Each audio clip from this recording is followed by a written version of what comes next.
Hey everybody, I'm just making this video. I'm kind of a little sad, but you know how sometimes you have to make decisions in life that you don't really want to have to make in regards to friends.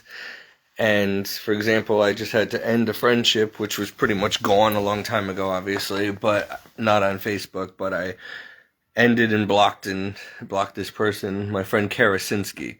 Now, Kara's a beautiful blonde girl who I grew up with, and was practically in love with so many times over, and still to this day she should have probably given me a chance, but she always wanted to date the bad guys and the guys who abused her and treated her terribly, and narcissists and alcoholics, and because they had to be really, actually none of them were ever really that good looking, actually, so my look shouldn't have mattered.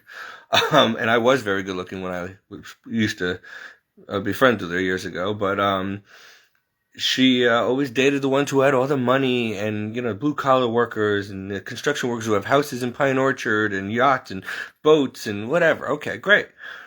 But she never wanted anything to do with a religious guy or a guy who would actually care about her and treat her well. In fact, any guy she ever dated who was a good guy never lasted long. And so I put up with a lot of her garbage, including even physical attacks. I can't tell you how many times she slapped me, even in front of her mother. So, I'm a very patient, kind, loving friend, whatever. We had a lot of great times together.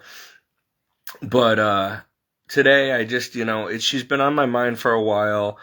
I know her, and I know that she goes through long, abusive relationships for up to 8 years at a time, and she's wasting her life, and she always says she's happy, but she's not, and you can tell through her Facebook messages that she's not, but she'll quickly, because she's afraid of the guy or whatever, make it seem like everything's fine and this and that, and she's in a controlling, abusive relationship when the guy won't let her have any contact with me, and I grew up with her, and I've been close to her family, and all of a sudden she meets this guy, and next thing you know, I'm dropped like a hot rock a couple years ago, and she can't even talk or text me or return my calls and texts. So today I finally reached out to her because I know in my heart, and I'm always right. I'm always right about this. With every female friend I know when they're in a bad relationship. I know when they're in trouble. I can sense it.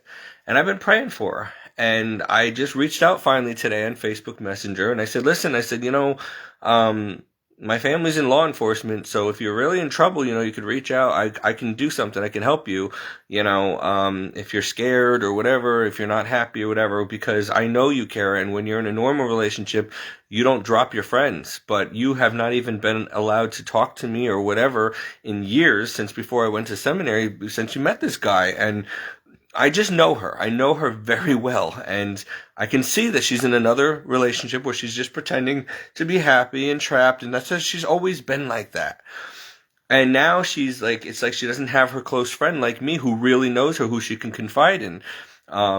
Because, any guy who doesn't trust the girl he's with, who has to make her get rid of all her guy friends and childhood friends and cut her family out of and all that, keep her basically all to himself, there's a reason. And so I know this, but I've been really, really, really worried about her because she's in her 40s now or close to it, and she wanted to have kids and a family, get married, and she's not yet. And she always says she's happy, but she's not. And so I just, I sense it. I know. So I reached out to her and I expressed some concern, and I told her, why can't you answer my calls or texts over the past couple of years? Are you okay? Do I need to get the police involved? I'm really, really worried, So that did it, because I know he must watch her texts, her messages. I know he does. And so she immediately, as I suspected, as she has with other guys in the past, started turning it around on me and saying, oh, see, I'm very happy, never been happier, and I had to cut out all toxic people out of my life. And then she flat out lied, because I know that she cheated on the last guy and went right from that relationship into this Carl guy. But she's saying on the Facebook Messenger to her best friend, as if I didn't know, because I was there, like I forgot that happened, and saying, oh, well, I took about quite a bit of time off before I dated Carl, and I took some me time so I didn't rebound, and blah blah blah. And I'm like, no, you didn't. That's not how it happened at all. You cheated on Seth and went with Carl. So what are you saying? And I sent that to her because I know. And she got furious, and she said, see, This is why I got rid of you. You're toxic. No. I'm a truth speaker. I'm a Christian. I said, if I'm toxic, I grew up with you. I've been protective over you for many years. I've never lied to you. I've always looked out for you. I've always been caring and concerning for you. Even when you do this and I haven't heard from you for a couple of years, I still worry about you, pray about you, think about your safety. So if I'm such a bad, toxic friend, then, I guess you have to get rid of me then. I said, but how can I be toxic if I care about you, that I'm worried about you, that I'm thinking about you still after everything you've done to me? You've never been a good friend to me, but yet I have never dropped you like a rock. And like you do to me every time you're with some guy. And so, you know what? I just said, okay. So after she basically told me how I had to go and see, this is what you do, you're toxic. And I'm like, okay, well, fine. Then you'll never hear from me again. I'm glad to hear that you're happy, even though I know that's not true. I said, and I hope you really are. I said, and I know that you're safe and you got my messages. And so I'm done. I'm going to give myself permission not to care or worry about you anymore. Peace out. God bless. And I blocked her. That's it. Because she started texting me back all angry because I exposed her, on there, and I know her boyfriend's going to see that. He's probably sitting right next to her reading the whole thing, and so now she's probably panicking. I hope she doesn't get slapped around because of it, but if he's a good guy, then I don't have to worry. But if he's anything like these other guys that she's always dated, she's probably going to be in trouble now. But I told her before I blocked her, I sent her one more message. I said, listen, life is too short, eternity is too long and important to be in a bad, dangerous, toxic relationship and be unhappy. We are getting older. Life is shorter, and pretty soon it's going to be too late to get married and have a happily ever after and have kids and everything you've ever wanted. So remember that. And then I blocked her because she was typing, and I'm like, I'm done. I said what I had to say. I made sure I reminded her one more time. Those were her words, by the way, that she used to use over the years. I want to get married. I want to have kids. I want this and that. But she's always wasting her life in these long-term relationships with these abusive men who just use her and keep her secluded from everybody else. And she really is such a good person and such a beautiful woman. She belongs with somebody kind of like me who would cherish her and protect her and treat her right. Maybe I can't give her mansions and, all this fun and trips all over the place. But see, when you go for guys like that who just use you and they don't want kids with you and they don't want to marry you and they just keep you locked up and abuse you and use you and mistreat you and keep you down all the time and hidden from your family, from your friends, from the world, that's sick, psychotic, dangerous. That's not happy. And you can pretend that you're happy and drink like a fish, like she does, and just drown her sorrows and pretend it's... But this has been a pattern her entire life. And I've always been concerned, and I'm really concerned now because I know her so well, and it's always the same text messages, always the same, oh, I'm so happy. And then you realize, she's not. So, and I've been there. I've been close by her side through many very bad relationships.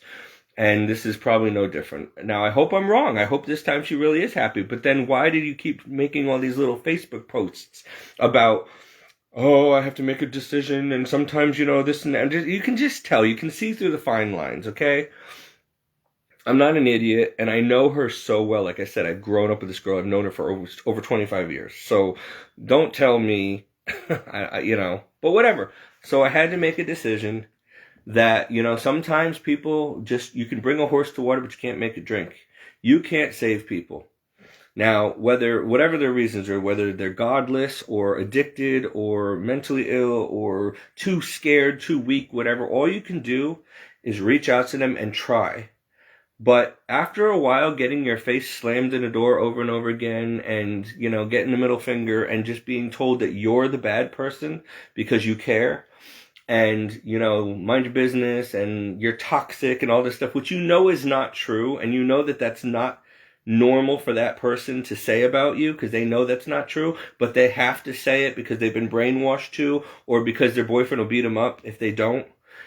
That's really sad. It really is. So I'm not trying to, gossip or slander. I'm just very concerned here, but there's nothing I can do. I mean, even the police can't do something unless somebody presses charges, unless somebody goes there and says, help, I'm not in a good, safe relationship. And maybe she is. Like I said, I hope, and I said to her tonight, I said, I really hope that you this time you truly mean that you truly are safe and happy, and that you truly are in the best and healthiest relationship you've ever had. But now I gotta say, from a Christian point of view, I'm thinking, okay, it's been years, you're still not married, you're cohabitating with each other, that's against God. You're not married, that's against God. You don't want kids, that, you're using contraception, that's against God. Okay, so everything you're doing is wrong, and so you're putting your soul in eternal damnation. So yeah, I'm sorry that I actually care about not only your life and happiness, but your eternal soul. What a bad friend I am. Please make sure that if anybody watches this video, please do not be friends with me. I'm a crazy bad person. I'm a very evil, toxic person. Do not be friends with someone like Steve Dinello, because God forbid we care about you. God forbid we care about your eternity. God forbid we talk the truth and nothing but the truth. God forbid we really try to protect you, reach out to you, and be there for you as a true friend, even when you're at your weakest, darkest hour. God forbid. No, you don't want somebody like that. That's toxic. This is just so typical and indicative of this society today. Even Jesus said, "Woe be to you who call good evil and evil good." Everything's backwards now. So a good friend like me who truly cares and sticks by your side no matter what, who always tries to protect and looks out for your best interest, we are now considered toxic. And we need to go away and mind our business. And instead of surrounding themselves with a godly man or friend like me, they surround themselves with godless people who will stab them in the back for a dime, cheat on them. They don't have their best interest they're just together in sin. And then the minute you need them, you're all left high and dry. That happened to me. Kara keeps doing it to me. This girl who I just reached out to again, who I'm still very concerned about, and I still miss her very much because I love her. She's been a close friend for many years. A one-sided relationship, but still meant something to me. And this girl is telling me that I'm toxic and that I have to go and I'm the bad person, even though she's literally physically assaulted me multiple times over the years, even in public and in front of her mother for no reason. She's a little, even though she's dropped me so many times, every time she has a new boyfriend, she just totally drops me like a hot rock and doesn't even tell me why until the relationship's over and then comes back until the next guy. I mean, everything she's done to me has been so abusive and toxic, and yet I'm the toxic one. See, so she's a narcissist, honestly. So yeah, I decided to take her advice and do myself a favor and say, you know what? I am no longer going to worry or care about you anymore. I'm going to give myself permission to end this toxic friendship after 25 years. I'm saying goodbye now. But before I did that, I just wanted to reach out one more time and try to salvage it and make sure you were okay. And you said you are. And then you started going back to that, being abusive to me and saying I'm such a bad friend, and how dare I care about you, and how dare I ask if you're all right and happy, and, and why you dropped me like a hot rock when I needed you the most. You're my friend, and you've been gone for a couple years now. And then you go and tell me, oh, you were toxic, you had to go. So I'm toxic because I'm a Christian. I'm toxic because I actually care and tell her the truth instead of telling her what her ego wants to hear. I mean, do I need to remind her how many times she used to come over her house over my house at 2 o'clock in the morning, crying in her pajamas because her boyfriend beat her and locked her out of the house. And so she had nowhere to go, so she came to cry on my shoulder, and then she went back when things calmed down. How many times she ran to me when these guys were terrible to her, and yet I just sat there and there was nothing I could do but be there for her. And every single time I told her the truth, you need to end it, you need to get out of there, she would get mad at me and turn around on me and then storm out. As if you're the one that's in the bad relationship, not me. You guys wonder why I don't date? I don't need this. I mean, there's girls like Kara who are absolutely knockout gorgeous. I'm very, very attracted physically, of course. But I want more than that. I can't just have sex with somebody and, I need somebody who's going to fear God and love God and who's marriage material, who's wife material, who's mother material. I need someone who's going to be with me and never divorce through thick and thin, who's not going to abuse me or take me for granted, who's actually going to love me. I need somebody who's like me. And I'm finding that there are very few people out there who are truly like me, who are single like me with no kids, haven't been married and divorced already, and a ton of baggage, okay, don't have diseases, who are truly devout Catholic people, who are around my age and who I'm also attracted to. Now that's the other thing, that's the last thing. Even if I get everything else, I still got to be somewhat attracted to you. There's got to be a chemical attraction, there's got to be common interest. And so far I have not found somebody who fits everything that I need. I'll know them when I find them because it'll be as easy as breathing. It'll be normal. I'll be physically attracted to you. I'll be chemically attracted to you. I'll be emotionally and intellectually attracted to you. We will have similar things in common. We'll have things that we're interested in. And we'll have fun when we're together. I cannot find that. And until I do, I want to find a God-loving, fearing, beautiful woman around my age, not too young. Most of them are too young who approach me. I can't do anything with that. For their own good, I say no. They're too old, or I'm just not physically attracted, and I'm not going to settle. And don't think I'm a bad guy for saying, oh, how dare you not take somebody just because you're not attracted to them. Would you want a guy to lie to you and date you and not be attracted to you? I mean, what am I supposed to do? Lie and say, oh, yes, I'm so attracted to you. You're so beautiful when I don't really feel that way? Come on. That's stupid. And I wouldn't expect a girl to date me either if she wasn't attracted to me. So come on. Get real. Like, I understand, oh, well, you're Catholic, so you're a good Christian, so you shouldn't be so vain. It's not about the exterior. Yeah, it is at some point. You got to be attracted chemically also. You have to be a good fit. Let's not forget that we're spiritual people. But we are also created we have a biological body, okay? We're part animal or human, and we're part divine with the soul. So your body, you have senses for a reason.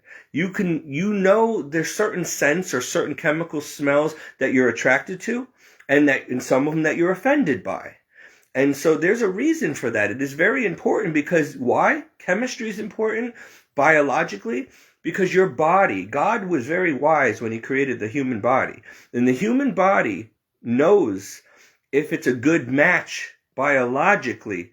That's why you're attracted to some people and not to others. That's why their very smell can get you aroused or turned off. Because when it comes down to marriage and having procreation, you want to have a healthy child, right?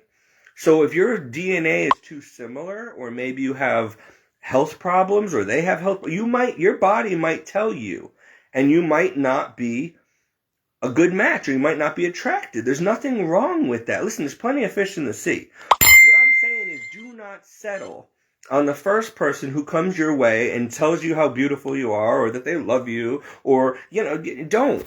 And do not settle for someone who's abusing you or taking you for granted. If somebody wants to keep you away from society, keep you away from your family, your friends, they're up to no good. They're controlling, they're narcissistic, they're abusive. That's not husband material or boyfriend material or father material. Can you imagine what miserable marriage you're going to have, which will probably end up in cheating and divorce and domestic violence, and your poor kids are going to be exposed to that if you don't abort them? This is why you can't just settle for the first thing that comes your way and gives you attention, ladies. And you too, men. Stop. Just because somebody's doting on you doesn't mean that they're right for you. Just because they have money and a great career and maybe a beautiful home and a car and a boat doesn't mean that they're going to treat you right and that you should date them and marry them. And you shouldn't be sleeping with people if you're not intending on marrying with them. And you need to wait for marriage. See, this is the Christian in me, because the truth is the truth.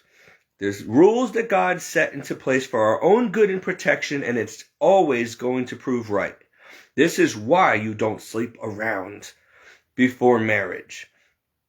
You don't put sex first. You put it last. Yes, you're going to be attracted to a person. Great. But you need to make sure that all the pegs fit properly in the proper place, not just the sexual part. Because looks will fade later in this, but that's not what's most important. You need to make sure you have common interest, that you're both God-loving and fearing, that you are a good match, that you're a good friendship first, that you can establish a good friendship with the person first before you get married to them. You need to have everything lining up, not just, oh, you're good looking, I'm good looking, let's have fun, oh, we have fun together. That's not going to be a good lasting marriage. That's stupid. Now, if you have everything and that's a marriage. That's a go-ahead. But if you just settle for the looks and the sex and the cars and the money, big mistake, because that will all get tired fast. And then they will move, one of you will either, or both of you will start seeking it elsewhere. You're doing it wrong. But if you do it God's way, and you wait for marriage and you find the right person, and they are everything on your checklist, then you marry them, and then the sex will be awesome.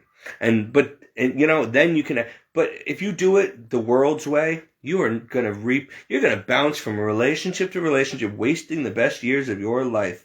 And I've been there on misery and fighting and cheating and just all kinds of terrible, horrendous things, diseases, abortions, miscarriages, divorces. I mean, this is what you're going to do. So you need to stop. Stop acting like an animal in heat. Okay, like a stray cat in springtime, and grow up and mature in your body. Take control of your human body. You are a human, not an animal. You are made in the image and likeness of God. Why? So that you can have self-control and reason, not just act like some abased animal who has no common sense. You're supposed to be above the food chain, okay? Not part of it. You're supposed to be like God, not like animals. Your flesh might have a lot in common with an ape, but you are not an ape. So stop acting like one. In fact, even the hierarchy of animals don't behave like stupid humans do. So grow up.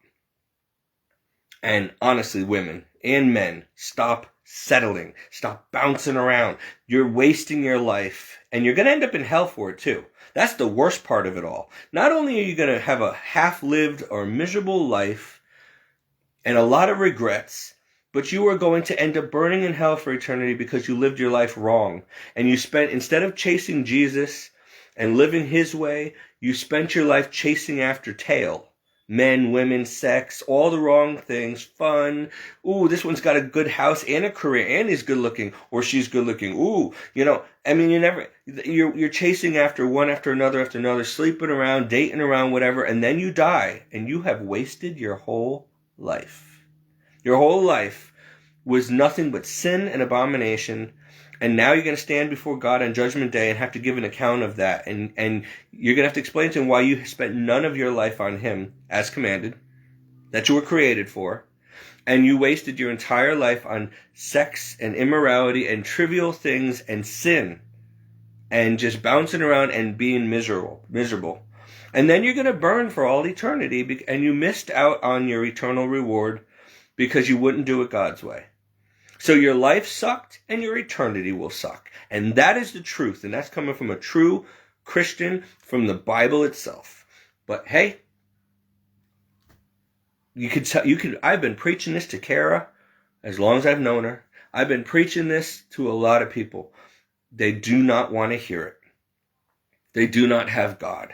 And the Bible even says, and I posted it on my Facebook, I forgot exactly what chapter and verse it was, but it basically said, if they do not hear you, if they cannot listen to you or hear the truth of God, then that is because they do not belong to God and they want nothing to do with him. God is not in them. Only other people who love God, who seek God, who want to go to heaven, who have the Holy Spirit, will be able to hear the truth of God that you speak and value that about you, and they will listen to you. But anybody who does not want to listen, Jesus says, shake the dust off your sandals and move on to someone who will. Don't waste your time. They're not being saved. They don't want to be. Their hearts have gotten so hardened by sin that they're stony and everything bounces off of them. If you try to plant a seed of faith in them, it's going to bounce off that rock they have for a heart. It's not going to implant in there and grow fruit. It's going to bounce right off. You're throwing seed on rocky soil. And it's sad because we love these people. We still love them. I'll still always love Kara. I'm always good. But her entire life, as long as I've known her, has been a tragedy. And I've been so worried about her, and I've been trying to be there for her. I even tried to date her. I did everything I could. The girl would not have me. She would not listen to me. She just was never going to be. And I'm done. I'm done, and I'm really, really sad. I feel like I'm at a funeral, but I'm just gonna bury her now in my mind and move on, because I know what's coming. And I know one of these days I'm going to see a news article or an obituary and something terrible happened and it didn't have to happen. And I'm hoping, I hope I'm wrong, but you can't make people love you or want or respect you or want you in their life. So fine. If you don't want me there, fine. But I'll have you, as God is my witness, and he already knows this. He knows my heart, my thoughts, my intentions. He knows I tried, that I really love this girl and that she was a good friend, and I've tried to protect her and be there for her. I've only wanted her good, and all she's done time and time again was reject me and throw it back in my face and slam the door and walk out of my life over and over and over again. And so you can't waste your time on people like that. But I guess if I have any pride, I think it's not pride, it's my heart is very hurt to have her tell me that I had to go and that I'm the toxic one, when she's the raging alcoholic, nymphomaniac, dating one guy, one unhappy relationship after another, her entire life. And all I've ever done was try to protect her and be there for her and bring her the right way. And all these years of many, many hours long phone calls and Bible discussions fell on deaf ears. It was all in vain. And I lost another one, and I feel so sad about that, because I want these people in heaven with me. I want to get to heaven, and I really want, I mean, I don't have many friends left from my childhood that aren't dead already, or who haven't rejected me because of my Christianity. And, this was like the last one. It's the actual last one from my school years, my childhood, that I was closest to. She was my last closest friend from childhood, and she is going the way of the world too, and she doesn't want anything to do with me. Why can't these people or my family even see what God has done in my life? To see that I'm a better person now than I ever was. And I was never a bad person, but now I'm more of a God-fearing, loving Christian. And I'm better for it after all these years of walking with the Lord, and they hate me. And it makes no sense at all. If you hate a good, God-fearing, God-loving, honest, loving Christian, then it just makes no sense. These are the kind of people you want to have as a friend, who's going to never lie to you or steer you wrong, but going to try to tell you the truth, whether you like to hear it or not, protect you, who has your best interest at heart, who's always trustworthy and true. And yet, we have somehow become the enemy in this society. And that's how you know you're in the end times also, because the Bible even said, listen, if you have Christ, the world, even the families will turn against you. Your own family would be the first to turn you into authorities. That's true, and I'm seeing it. And so, wow, the road of the cross, that's why it's called the road of the cross. How messed up is that, though? Think about it. The better person you become, the more God-like, Christ-like you become, the more of a saint you become, the more the people you love so much and knew and grew up with or fellowship with or hang out with or work with hate you and turn against you. And for no legit reason. Well, I'll tell you what the reason is. Because the more you become filled with light, the less darkness you have in you, the more you're filled with God and His light.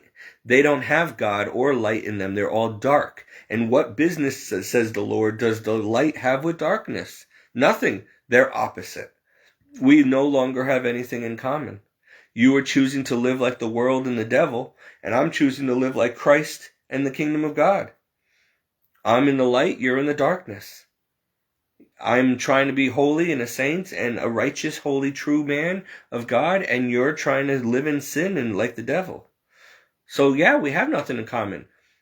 So I'm answering my own questions here. Yes, it still hurts, but the truth is that when you people leave my life or leave me no choice but to cut you off, it's your loss, really. It's sad that you don't see that.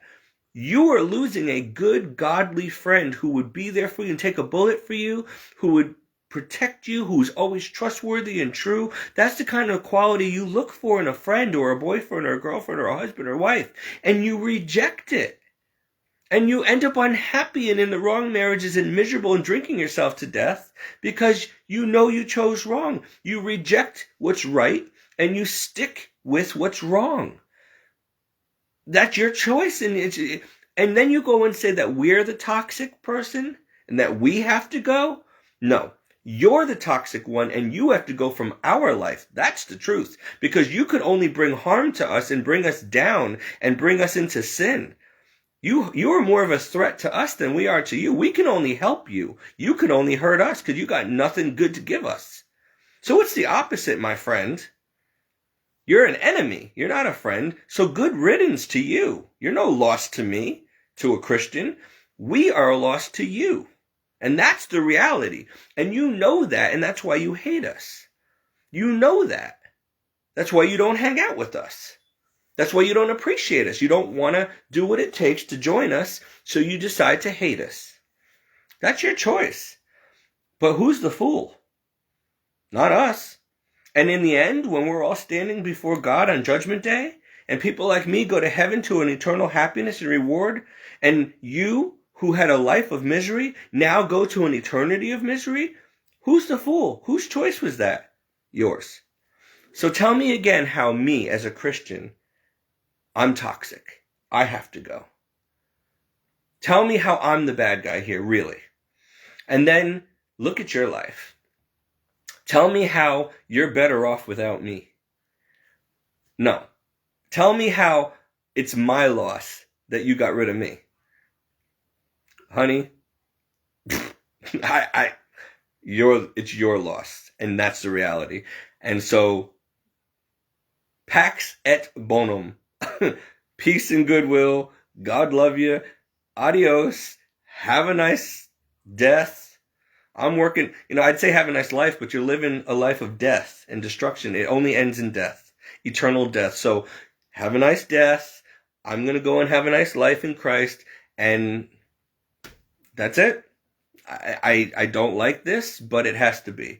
And God doesn't like it either because he came down here, he created you all, he came down here, he died on a cross for you so that it wouldn't be this way, and you still choose this over goodness, over light, over what's right. What are we supposed to do with such a people, such a generation, a wicked generation of degenerates? We'll still love you. We'll still root for you. We still pray for you. We still keep trying. We still hope that you'll one day come and be saved and join us and see the truth and join the truth. Because if we can do it, because we were once where you were, we did it. You can do it too. There's no excuse. No excuse. So why?